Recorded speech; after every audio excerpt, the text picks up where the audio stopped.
Well, recording in progress. Morning. Thank you. Welcome to everyone. It's lovely to see everyone here. I want to, as always, thank Stephen for inviting me and note his absence. Recording is on my register because it's the second time he's been absent. Not that I ever notice these things, not that I bear grudges in any way, shape, or form. But Stephen wrote to me last Tuesday and to remind me that I was speaking, and I actually had the fortune at the time of being at the Kotel and receiving his message at the Kotel, and I thought it was appropriate perhaps to mention something about Israel and talk about something about Israel. But I'm going to apologize from the start because I normally like ending with some sort of positive message, some sort of Musa approach, something we can do to change. I think what I'm going to do today is end up with something for us to think about and possibly make us uncomfortable. And for that, I apologize in advance, but it's not me. I'm going to be quoting sources and using those ideas. So it's not only my idea. As we know, at the start of this Parsha Truma, we're talking, or we're given a mitzvah, a very important command. We're told, "Vasuli mikdash, shekachanti b'tocham," and they shall make for me a sanctuary, a mikdash, so that I can dwell amongst them. Now, I think there are a number of questions that need to be asked about this, and we don't have time to go through them all, but I want to touch on a couple of them. Why does Hashem state that I will dwell within them, in effect? And surely it should say, make for me a mikdash, make for me a holy place, and I will dwell within it, rather than within them. And then the next question I have on this passage is, why does the Torah use the term mikdash here? Because it's the only place that I've found where it actually refers to the name mikdash rather than mishkan. We normally talk about the mishkan in the midbar. This time it's a mikdash. And I'd like to actually suggest some ideas and then move on to something else. I think the non-parallel, grammatically peculiar structure of the mitzvah makes sense. The Torah doesn't state, I will dwell within it, because Hashem does not dwell within the Mishkan, nor centuries later does he dwell within the Beit HaMikdash. And that's actually made clear, if you know, as I'm sure you all do, your Nevi'im, Malachim, when Shlomo HaMelech makes the point very, very clearly that he says that will Hashem dwell on earth? No, he talks about that the heavens and the earth can't contain Hashem. It's too big. So how much more so can this house, Beit HaMikdash, how can that contain Hashem? It doesn't happen. So Shlomo's idea there, which he talks about very clearly in Malachim, that Hashem can't dwell within this physical structure, is actually referred to here when we talk about the Mikdash. Because it says, I will dwell within them, to stress the whole importance that the sanctuary, the Mishkan, is to bring Hashem to our lives, into the lives of all the people. Now, whether it's a sign of Hashem's reconciliation with the nation after the Het HaEgel, which we read about later, but may have come chronologically earlier, whether the whole idea of the continuing presence of Hashem within the idea, it still serves, the whole point is to serve to remind us that Hashem is accessible to each and every one of us. Whether we're davening here in this minyan in Edgware, whether we're davening at the Kotel, Hashem is there available for us. Now, interestingly enough, some commentators, including the Malbim, go actually a little step further when they're talking about dwelling within them. And we're told that the Bnei Israel, the Jewish people, were given a command very clearly to build not only a physical sanctuary in the middle of the camp, but an internal sanctuary within all of our neshamot, within all our souls. We're instructed to create a place for Hashem to dwell within each and every one of us, in the hearts of us and our descendants. Now, again, there's a whole issue about the generic use of the term mikdash in place of a very specific term, mishkan. And we're told from a number of the Rabbonim over the generations have actually said that the terminology is used, of course it's used specifically, but actually to reflect that there is a continuing obligation on the Jewish people to build a mikdash. We're commanded as a people from the outset to erect a mikdash, not only at that time in the Torah, but also when we successfully establish a presence in the homeland.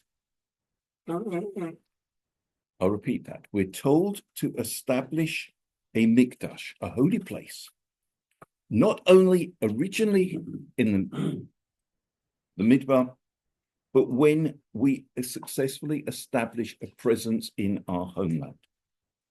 The Rambam in Mishnah Torah Hilchot Beit HaBechira codifies it as an eternal mitzvah. He says it's a positive mitzvah, a mitzvah aseh, to build a house for Hashem based entirely on this pasuk. The Or HaChaim HaKodesh, holy commentator, actually gives us an additional lesson as well from this word mikdash. He says this whole idea of building a mikdash to dwell amongst them is actually counterintuitive. You would have expected the mikdash to become, in inverted commas, holy only after Hashem's presence is invested in it.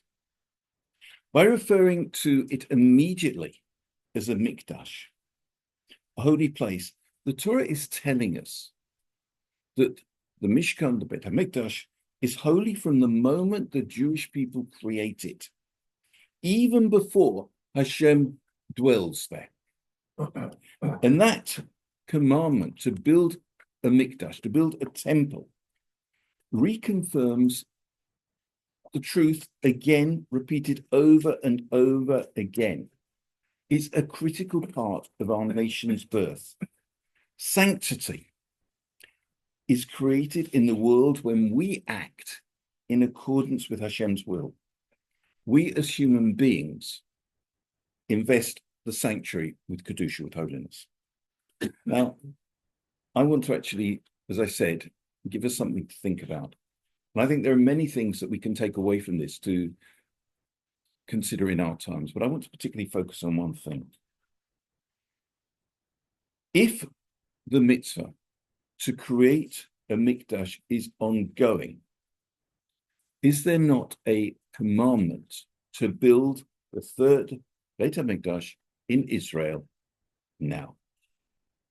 Now, there are lots of arguments you can put about this and lots of thoughts we need to put into this. But I think there is something particularly intriguing that's brought down by the Sefer HaChinuch. The Sefer HaChinuch brings down a very interesting concept of the parameters of the obligation to build this mikdash, this holy place. And he said that that obligation changed when we built the first Beit HaMikdash. That, as we know, was in the 10th century. We don't.